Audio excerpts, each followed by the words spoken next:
Di Halimah Munawir Podcast yang akan membahas isu-isu terkini yang dibicarakan secara budayawati dan juga etika ketimuran oleh sosok yang paling kita hormati, Bunda Halimah Munawir. Selamat siang Bunda, apa kabar?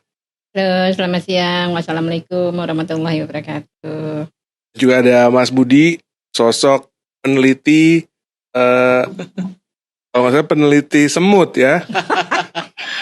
Ya, lebih tepatnya pengajar dan jurnalis. Mantap. Dan juga saya David Maradonasio, kreatif dari Sosialita TV. Bun, sebelum kita memulai podcast ini, Mas Budi ingin menanyakan sesuatu tentang puisi ya. Boleh silakan. Jadi saya tertarik nih dengan puisi yang sudah Bunda Halimah buat ya. Itu terutama tentang Padmi. Ini yang digadang-gadang bakal jadi film yang bakalan jadi bestseller dan juga ini yang nonton sampai 100 juta orang ya. Mantap, 2027 kalau Amin. Boleh Bun, nih biar para penonton kita juga tahu ya tentang seperti apa sih puisinya, boleh dibacain Bun. Bun. Ini kalau Padmi bukan puisi, Budi. Padmi adalah novel. Oh, lebih ke novel yang diterbitkan oleh Balai Pustaka. Nah, saya boleh membacakan tapi sedikit aja ya, karena novelnya panjang. Jadi mungkin yang ada terkaitannya dengan budaya. Karena di awal bab ada Wastra Carita. Oke, jadi kalau misalnya pengen penasaran bisa beli langsung Bun ya bukunya ya, Padmi. Iya, datang aja ke Balai Pustaka di Jalan Bunga atau klik Sofi ataupun Tokopedia ya. Ada di sana. Mantap. Oke, aku bacaan sedikit aja ya, Bud. Wastra Carita. Wastra Carita Nusantara. Berbagai motif itu menjuntai bak tirai pada kayu yang terbungkus oleh manis sang tisleplang. Ukir jati. Debu-debu halus hampir setiap hari datang menumpang tidur dan enggan pergi. Hingga simbol-simbol dalam wastra Nusantara dari tanah Jawa, Bali, Sumba, Sumatera, Aceh, sampai Papua terselimut debu. Dulu, sebelum embusan angin dahsyat datang, memporak-porandakan tatanan kehidupan, sang debu selalu dihalau oleh tangan-tangan terampil yang mengibas kemoceng hingga wastra Nusantara tak berwajah kusam dan simbol-simbol keberkatan serta persatuan yang terpampang darinya jelas keindahannya. Begitupun juga dengan flora dan fauna tampak hidup dipandang hingga dari rupiah sampai dolar memperebutkan untuk dipamerkan di belahan bumi. Bahkan sebagai hiasan dinding dan tak jarang wastra Nusantara menjadi pajangan pada dinding atau panel di gawangan-gawangan ukiran dengan megah bagai rembulan dan ruang-ruang pamer beretalase. Aja kali dulu ya. Luar biasa. Oke. Ini ada cerminan Nusantara Indonesia Bun dalam tulisan tadi kayaknya. Ya, untuk novel memang saya memfokuskan itu menggali seni budaya dan tradisi daripada Indonesia yang banyak sekali ya. Betul. Novel saya pertama juga The Sinden, itu saya menggali budaya Sinden ya. Kalau Padmi ini juga saya menggali budaya tarinya, dari detail-detailnya juga saya ungkapkan di situ. Menarik. Nah, ngomongin masalah Indonesia, sedang ramai juga nih Bun situasi sosok pencipta lagu performance dari Ahmad Dhani nih yang sedang ramai dibicarakan netizen di sosmed. Bahkan ada yang menganalisis bahwa ini adalah drama yang panas antara Ahmad Dhani dan Maia Estianty. Gimana pandangan Bunda Halimah nih? Sebetulnya saya tuh ngefans banget loh sama Dani maupun Maya. Dari awal tuh aku ngefans banget dan Karena dewanya atau Mayanya? keharmonisan keduanya. Keluarga ini, oke. Awalnya kan mereka harmonis Betul, sekali betul, kan betul. di panggung, di dalam bekerja mereka saling Mendukung. saling mendukung ya, saling bahu membahu lah ya untuk bangkit ya, Betul. untuk bangkit ya sebelum datangnya Mulan kan. Ya gue Gak apa-apa. Seru ini, seru. Betul. Oke, lanjut, Bun. ya gitu. Makanya ketika awal-awalnya mungkin aku cerita dulu boleh ya. Boleh dong. Aku orangnya memang ngefans banget sama Maya dan Dani. Dan ketika terjadi tragedi awal itu mereka itulah ya konflik awalnya konflik itu ada pihak ketiga. Itu saya sampai telepon ketua KPK. Adik korupsi dong nih. Bukan, Korupsi cinta kali ya. KPAI, ketua Oke. KPAI karena kebetulan waktu itu saya masih aktif di Aduh, gue jangan dibuka deh. Ini kita kan mengungkapkan fakta kan. Tapi dari sudut pandang Bunda sebagai bentar deh, aktivis ini perempuan.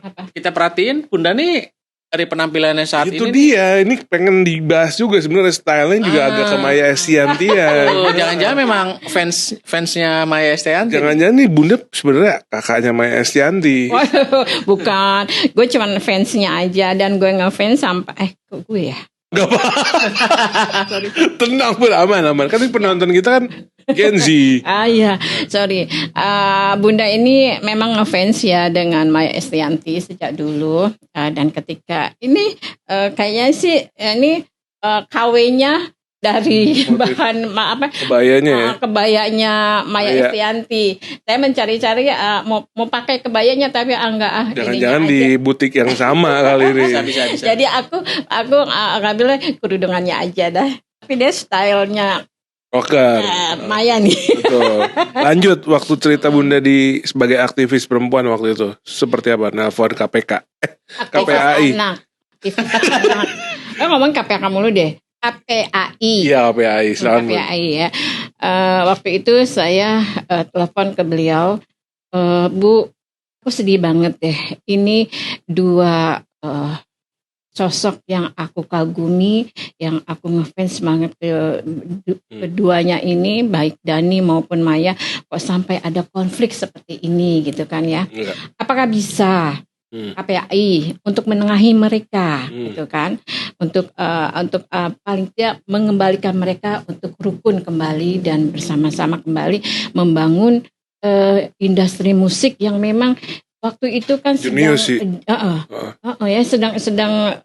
naik daun. Viral-viralnya kalau bahasa sekarang. Iya, sedang viralnya tuh Maya dan Dani itu kan. Sayang sekali kalau karena pihak ketiga ini bisa merenggut kebahagiaan atau popularitas yang sedang dibangun keduanya. Kan Dani dengan Maya itu kan sejak Maya SMA kalau nggak salah ya. Betul. Ya. Dan itu saya ini banget waktu itu saya bicara kepada beliau, akhirnya kan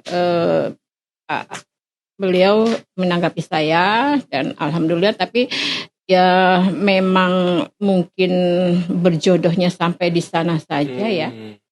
Kita kan memang jodoh rezeki itu kan dari Tuhan ya.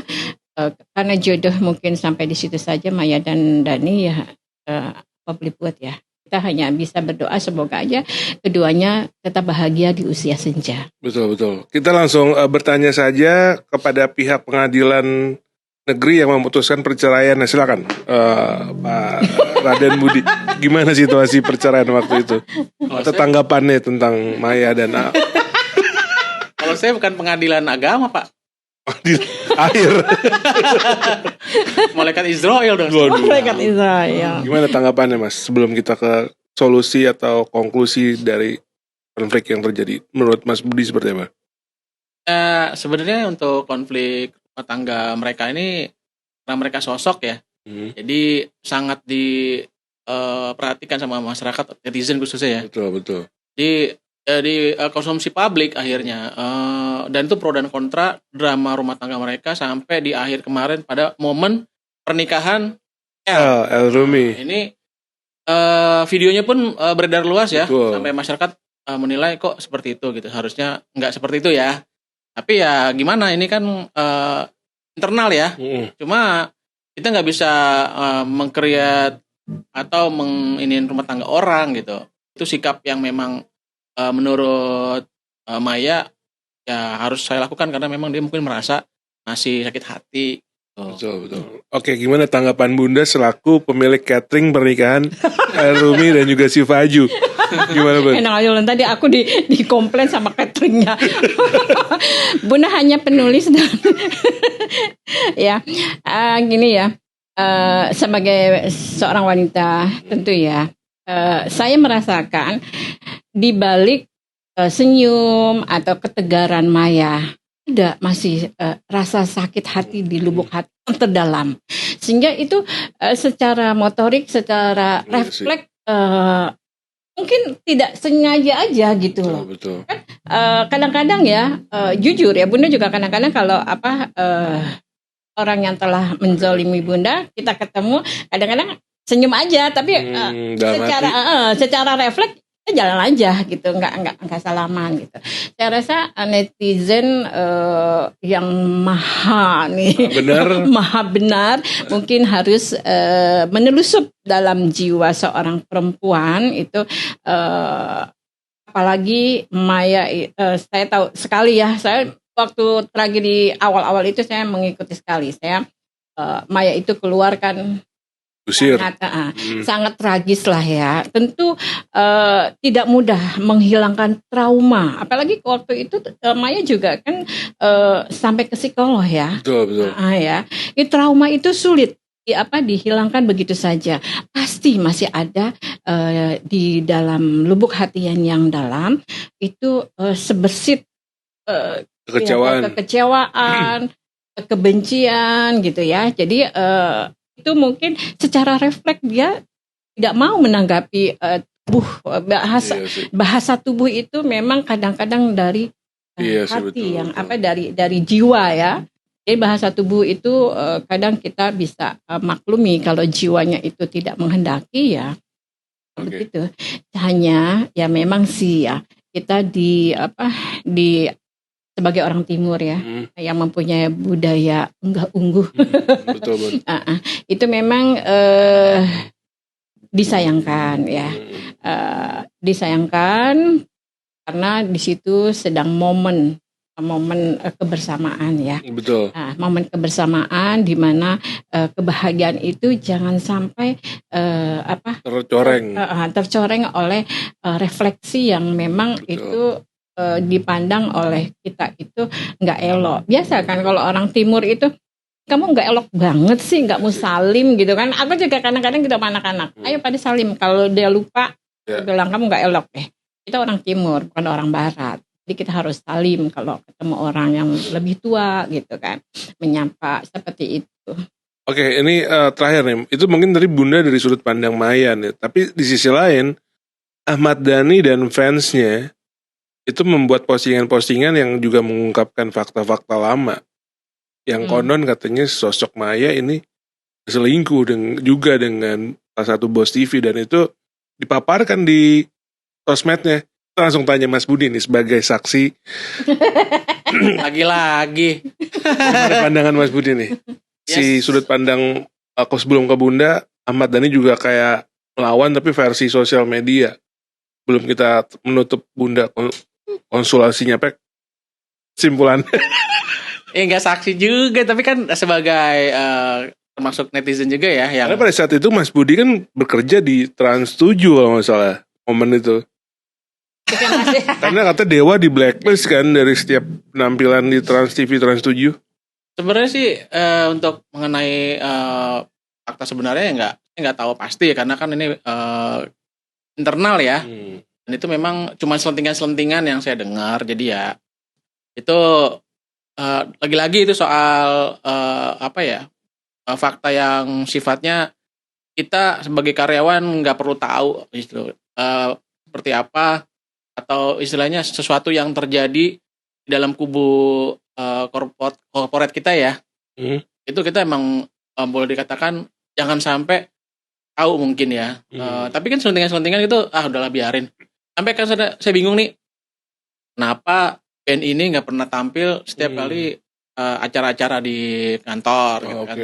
Padahal saya sendiri ngefans sama band ini gitu kan. Karena ini legend kan ya. Akhirnya ya saya dengarkan pantas gitu. Tapi saya bodo amat. Hasilnya ini masalah pribadi lah ya. Oke. Bun, kesimpulannya gimana Bun? Ahmad Dhani juga bersuara di sosmednya. Tanggapan Bunda untuk menutup podcast kita episode ini seperti apa? Ya mungkin Ahmad Dhani juga kebetulan ya, dia baik sekali sih. Kebetulan mamanya juga satu organisasi di Iwat Kencana, dan saya pernah ke sana ketika ulang tahunnya. Ahmad Dhani bagus, artinya dia membedakan antara masalah pribadi maupun tentang untuk dia show-nya ya gitu ya. Kalau Ahmad Dhani sekarang memposting itu, saya nggak tahu ya apakah itu benar atau tidak. Artinya apakah kejadiannya terjadi atau tidak terjadi. Nah itu wallahu alam aku ya. Tapi mungkin satu pertimbangan Dhani itu adalah dia kok selama ini dipojokkan. Jadi dia ingin dipojokkan karena dia selingkuh lah ya. Akhirnya menikahi pelakor itu ya, yang notabene ya, Wulan kan sampai sekarang tetap menjadi walaupun dia sebagai anggota DPR tetap aja ya stempel pelakornya masih kuat ya. Karena jadi mungkin Dhani dalam hal ini juga ingin membela diri gitu. Bukan gue aja yang selingkuh, tapi dia pun selingkuh gitu ya. Mungkin saja perselingkuhan Maya karena Dhani duluan selingkuh jadi kesel. Jadi biasa kan dilampiasin banyak ya. Betul. Banyak sekali kejadian jika suaminya selingkuh, istrinya juga ingin menunjukkan bahwa kalau bisa gue juga bisa juga seperti itu, tapi bisa juga enggak. Tapi kalau kita melihat daripada ketika tragedi Maya itu luar biasa ya, saya kemungkinan yang dilakukan Maya karena ingin balas dendam aja, bahwa dia cantik kok, dia populer, dia punya Hans juga gitu, sehingga kalau dia selingkuh ya aku selingkuh gitu kan, karena nggak bisa. Tapi kan ternyata kan namanya seorang wanita ya, itu mempunyai sisi beda dengan laki-laki. Kalau laki-laki kan kalau udah Bret sekali udah lupa lupa gitu. Tapi kalau perempuan kan enggak, dia masih menyimpan luka, masih memorinya itu masih terekam di dalam dirinya dia gitu ya. Jadi itu kenapa kalau Dhani misalnya kalau itu benar ya, tanda tangan keduanya mengakui selingkuh. Kenapa dia cuek kayak Dhani ya? Itu kan itulah laki-laki. Tapi kalau Maya, kenapa dia sampai stres, sampai dia psikolog gitu ya? Itu memang perempuan, itulah bedanya laki-laki dan perempuan gitu loh. Maksud aku seperti itu. Jadi budaya daripada wanita dan laki-laki itu memang beda ya. Betul. Oke, Mas Budi, kata-kata hari ini mengenai episode ini gimana? Ya, untuk kata-kata hari ini harus lu ngomong biar siapin. Katanya lu udah siapin. Mana ada? Katanya lu bilang ntar ke setiap podcast kita ada kesimpulannya nih. Lu katanya mau kata-kata hari ininya. Jadi gini, kata-kata hari ini yang masih berhubungan dengan istilah rumah tangga ya. Jadi sebisa mungkin kalau belum bisa membahagiakan, minimal jangan menyakitkan. Wow. Imam Munawir Podcast, sampai bertemu di episode selanjutnya. Assalamualaikum warahmatullahi wabarakatuh. Waalaikumsalam.